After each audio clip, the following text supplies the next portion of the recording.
osingo mar siro lwedo sirikal mar jatend piny William Ruto kendo weyo chenro mag luongo ng'anyo bang' jatend piny William Ruto gwelo yawuotgi e sirikal mare. Ka giloso e kinde nyasi mar duoko erokamano kaluwore gi gwelo mar James Opiyo Wandayi kaka jatend migawo mar teko, jood burago wacho ni onge kaka ginyalo kwedo piny owacho mar Kenya Kwanza ma yawuotgi tiye. Jood burago wacho ni tijgi mar keto piny owacho mar Kenya Kwanza tesre biro dhi nyime maonge chochni moro amora, mak mana ni gibiro keto sirikal tesre e yo mopogore ma ok dhi e ndara.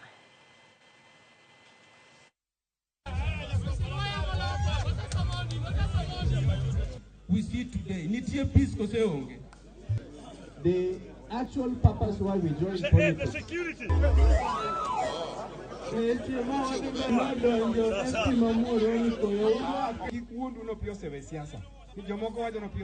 Na wacho ni sirikal rach mana kionge. Kionge sirikal to sirikal rach. To kisedonjo sirikal to sirikal ber. Akianu winja.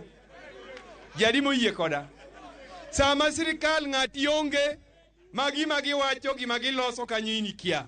Dong mano sirikal rach. Koro sani jothuru kadwa winjo gimoro ni yudhe moko chikre kon gi kon ni go koko ni sirikal. Ugo kon sirikal to ng'atu man kure man mandiko ema loso sirikal kuro. Ni ng'ato wacho nan mondo adhi atim maandamano e Harambee Avenue kuma mbadi mobetie gi pes sirikal.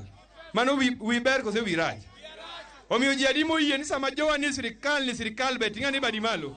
To adwa mondo ago erokamano maduong' ahinya ni jakom Raila Amolo Odinga kuom kawo thuolo makende mar kato kauli, kuom kawo thuolo makende mar ng'ado bura ni mondo wan kaka jochama mage mag ODM wadonje sirikal mamalo mondo watigo. To achaka go erokamano ni President William Samoei Ruto kuom kawo thuolo makende mar loso sirikal moriwo jo Kenya te. Te sirikal moriwo jo Kenya teno oneno mondo an oketa waziri mare machung' ni weche mag stima.